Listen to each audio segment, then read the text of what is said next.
How can you learn to love yourself better, and why does it matter? In this video, I will share 3 ways that you can start to learn to love yourself better.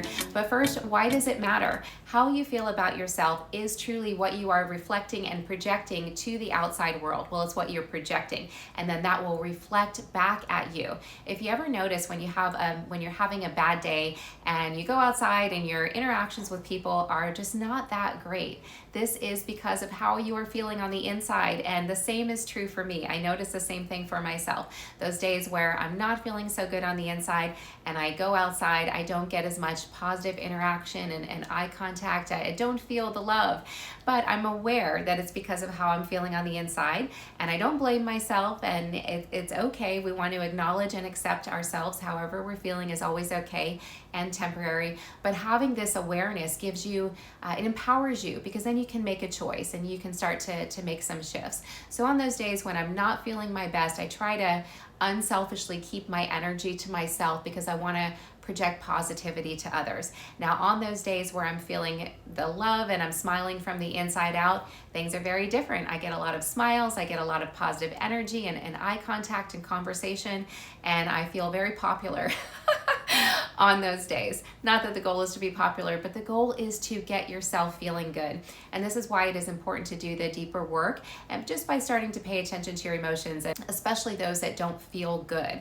Your negative emotions are useful information, drawing your attention to a problem area. So why you want to work to love yourself better, because elevating your state of mind starts with learning to love and appreciate yourself.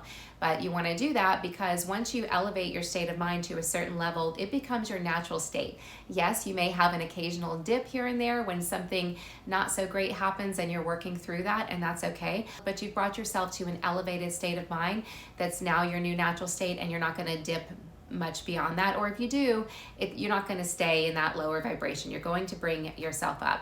And this is important because, again, how you feel on the inside is going to determine what you attract, and you want to attract the right people and opportunities for you. So this is why you want to work to love yourself better. Now, how do we do it? Stay tuned to the end of this video, because I'm going to share 3 very simple ways you can start working to love yourself better. The first thing you want to do goes back to something I often talk about, which is awareness. You want to acknowledge what you like and maybe even truly love and appreciate about yourself. I have lots of things that I love about myself, and I know that you do too. And what you want to do is think about it, acknowledge something that you love about yourself, and touch the emotion, conjure it up, and just kind of bask in that feeling for a moment. This is a great way to also elevate your state of mind at the start of your day before you go out into the world, so you can draw that positive energy back to you. And I'll give you an example of something that I love about myself. And it's ironic because when I was younger, I didn't think about this trait with as much positivity. But of course, we get wiser as we get older.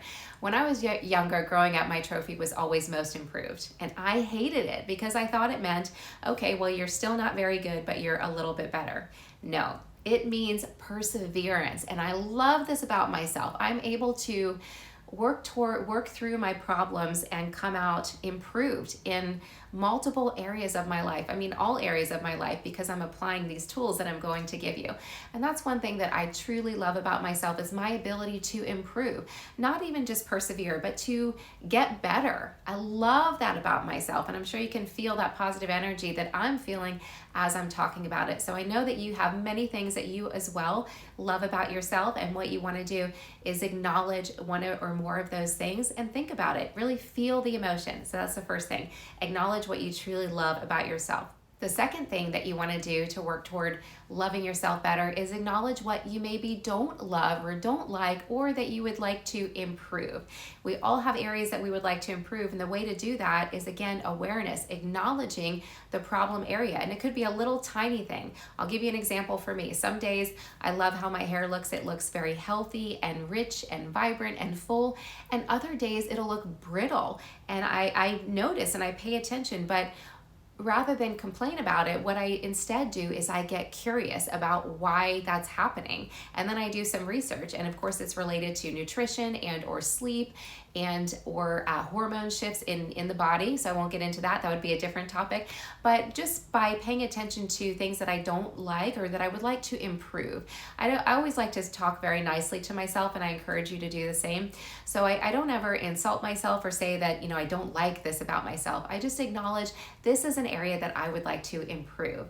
And what this is going to do is, this brings us to step number 3, is to utilize your resources. Start doing some research. Ask around to people or somebody that you trust that has more knowledge in that area, or maybe has achieved a goal that you're looking to achieve. Reach out to them, see if they'll be open to giving you some tips, or start doing some research online. The step number 2, acknowledging areas that you would like to improve, is going to open your mind to explore opportunities and ideas and receive the solution to your challenge. And then you take action step number 3, which is utilizing your resources. And utilizing your resources helps you learn to love yourself better, because it empowers you, because you are giving yourself what you need without having to go outside of yourself. And that doesn't mean not asking for help. This is still giving yourself what you need. It's important to know when you need to ask for help so that you don't stay stuck. Thanks so much for watching. I hope that you found these tips helpful. If so, leave a comment below letting me know which one you most resonated with. Tip number 1, tip number 2, tip number 3. And you're also welcome to ask a question or leave a comment if there's another topic that you would like for me to speak on, and maybe I'll do my next video on that. Also, if you got some value from the video, I do invite you to like and subscribe to the channel. I appreciate that so much. It'll help me to grow the channel, and it will help you stay updated on my next video.